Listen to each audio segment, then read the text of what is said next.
had a couple of observations which I wanted to share with you. And the first one was I added these this Bollinger Band to my charts. And I actually have noticed something, and I just wanted to share it with you because I think it's something to be considered. When you look at this, you see this weekly time frame, you see how the Bollinger Band, the price is underneath the 20 moving average, which is the midpoint of the Bollinger Band. See, the price is in the lower part. And then we had this rally, and this is quite important. The rally actually began at the bottom, and it just went all the way up to the top of the Bollinger Band before it reversed. So the rally actually began at the bottom. It didn't. This is quite important to note, yeah. And then since then, the price has been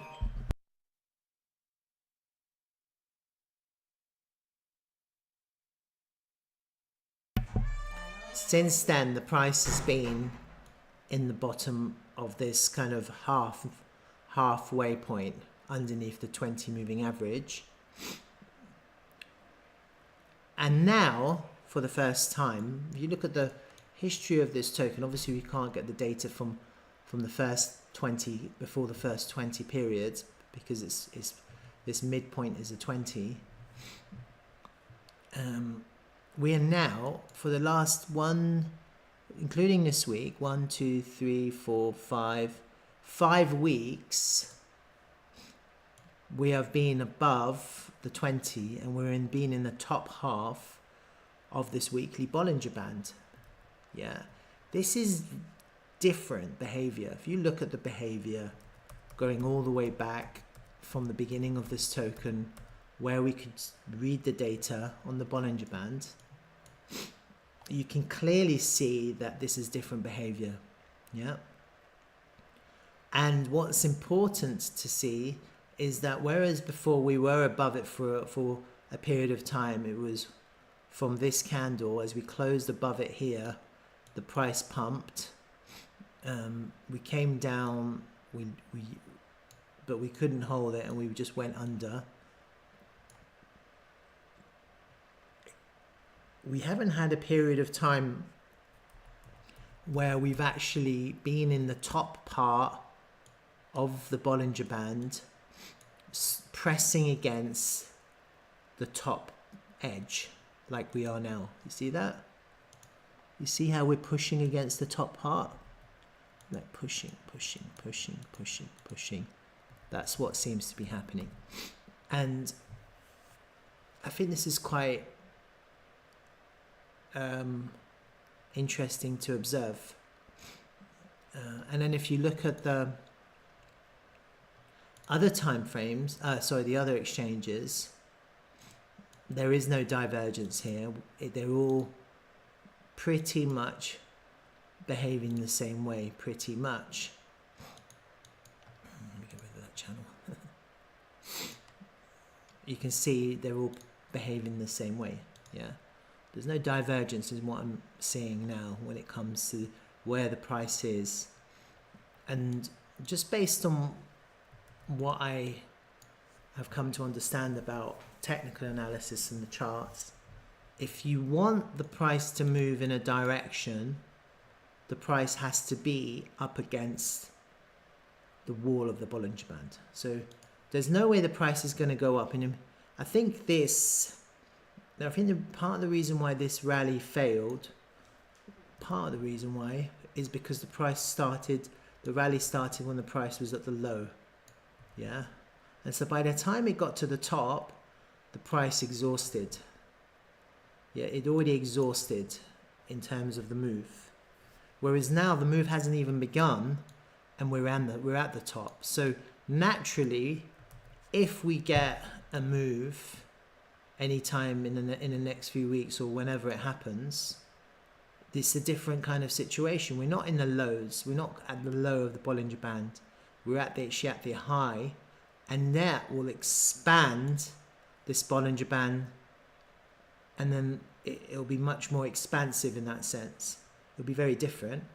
And then what will be very different is, whereas here this moving average was working its way down, and so the momentum was down. Here, as the price goes up, the momentum will change and the Bollinger Band will expand, and then you'll have this moving 20 will come up, the midpoint.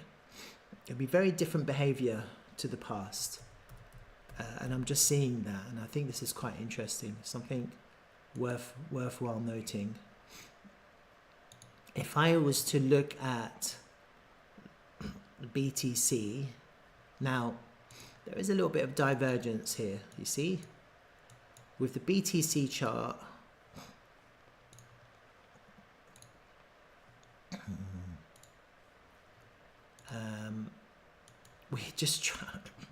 We're trying to work our way back up.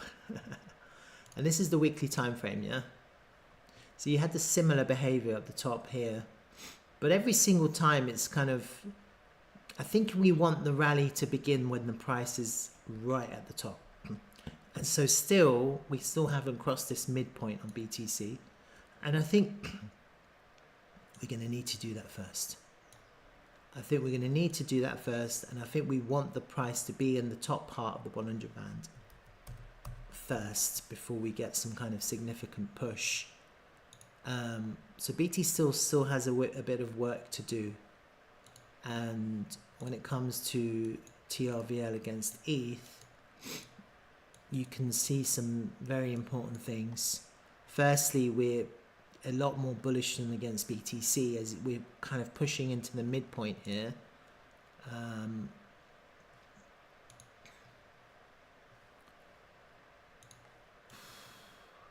Yeah, so we're kind of trying to get above the midpoint. This is the weekly time frame. But what's interesting about the difference between ETH and BTC, and this is quite interesting, is that on the, get rid of the Bollinger Band now. You can see on ETH, when I take a volume profile of the whole price action from beginning to now, and this is TRVL against ETH on Uniswap, because that's the only place you can do it. You can see now that the price is above the overall point of control. You see that? We've been above it for a few weeks now.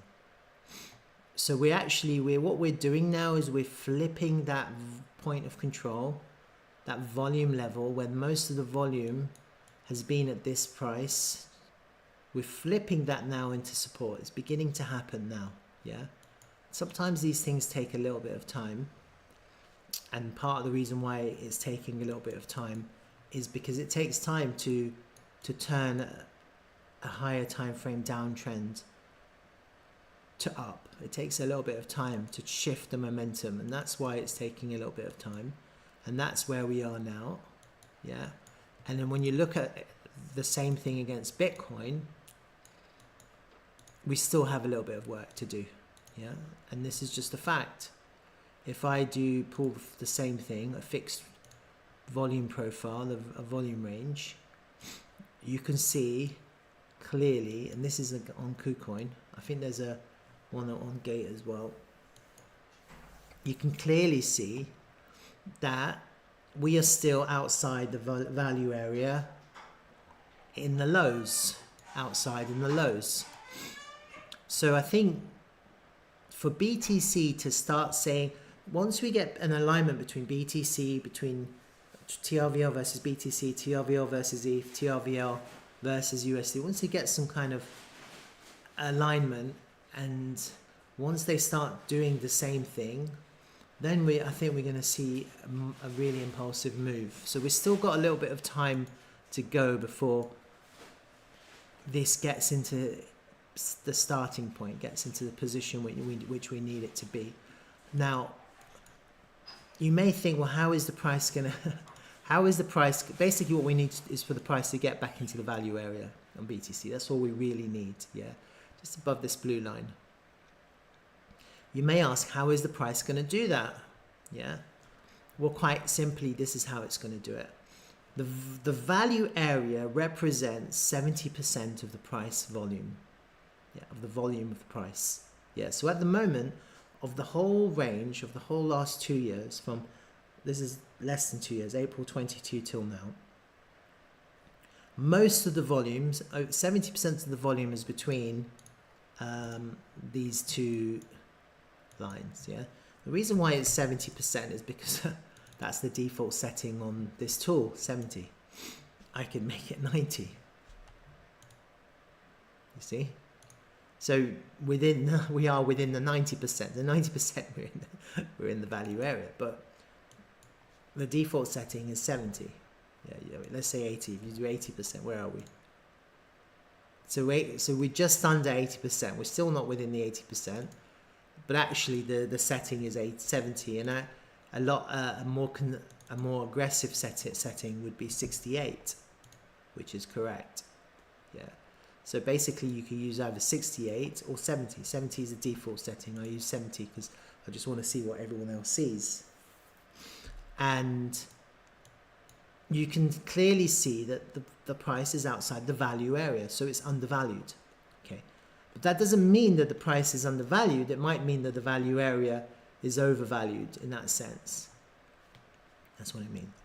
But in time, what's going to happen is you're going to start getting volume at these levels. Yeah, and this is what's happening now. You see, the volume is starting to increase. So we're up to here in terms of the volume here, and the highest volume is at this point here.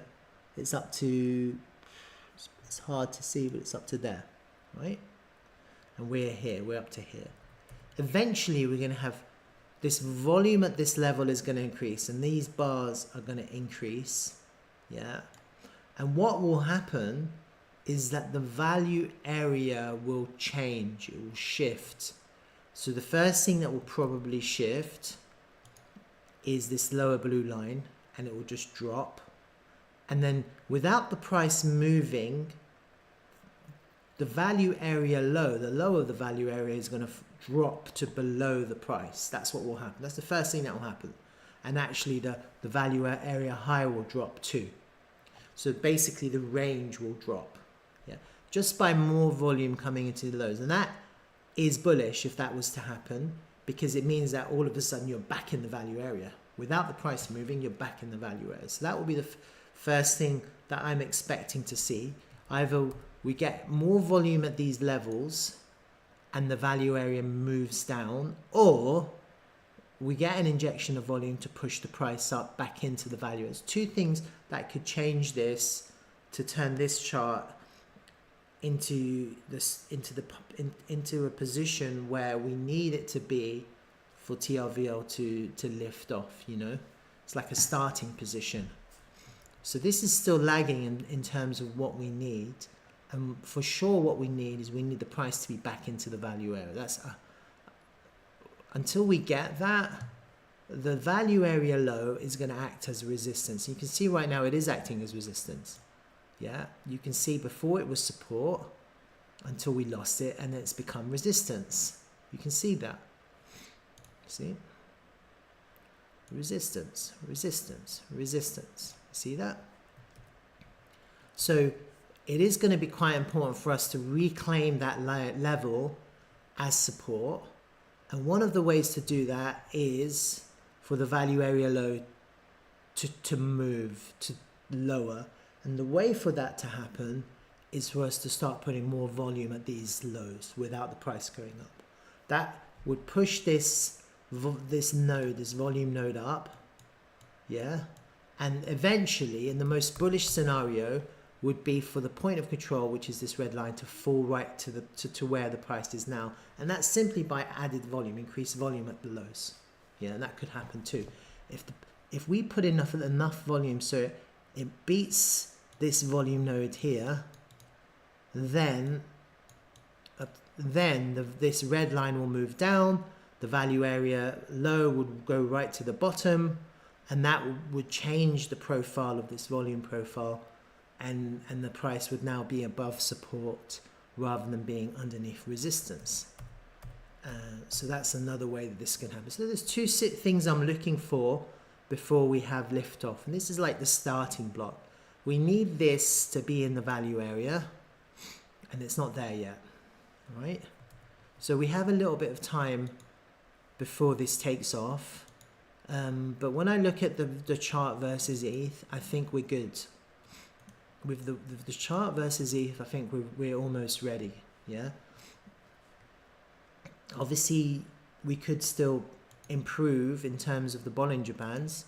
So I would like to see, versus ETH, I would like to see the price move above the Bollinger Band midpoint, which is the 20 moving average, and start forming candles into the highs up against the top.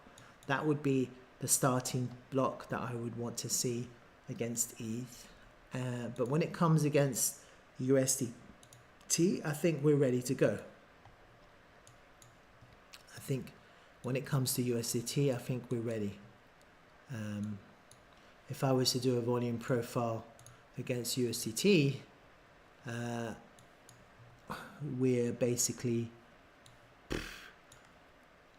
we're at the point of control. We're kind of going up and down around it, but I think just by being in this top half of the Bollinger Band is very bullish, and a little bit more sideways action, I think the momentum is going to start shifting to the upwards, and that kind of corresponds with the golden cross idea I had as well, because you have two major on the daily chart, you have two major moving averages have crossed underneath us now, and they're going to act as support as well. And then the other thing is with the Bollinger Band, you can see that on the daily chart, you see how it's tightening up. It's tightening up. So usually the price will tighten up and the range will get really, really constricted for a long period of time before you get suddenly you get an impulsive move. And that is quite healthy.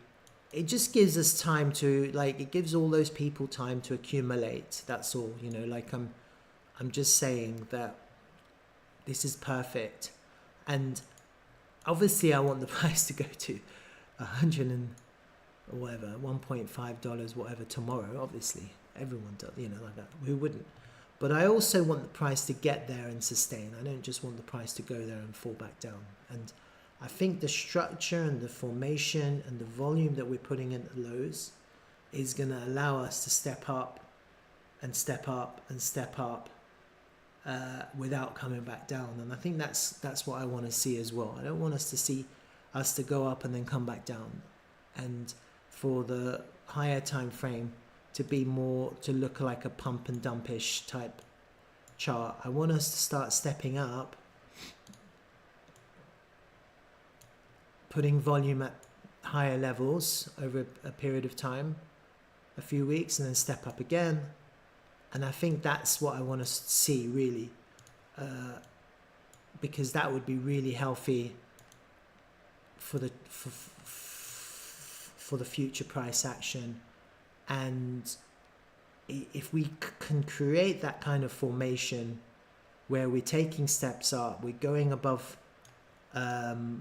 previous levels, we're consolidating above previous levels over a period of time, where we're just taking step up, step up, step up, then I think a lot of people are going to start entering the market, because then this becomes extremely bullish and people are going to be more confident to accumulate, because they know that we're flipping levels into support and we're holding it with longer periods of consolidation without coming back down. People, they never want to see their investments drop.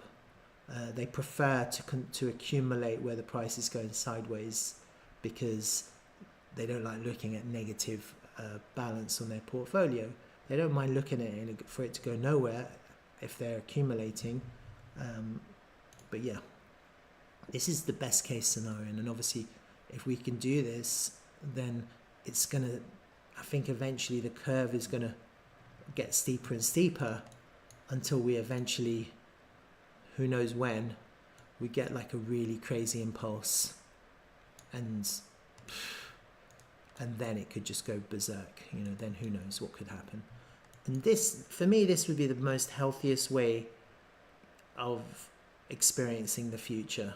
Something like this, where we kind of consolidate until we go up, then we consolidate until we go up, then we consolidate until we go up, and then we just go up. and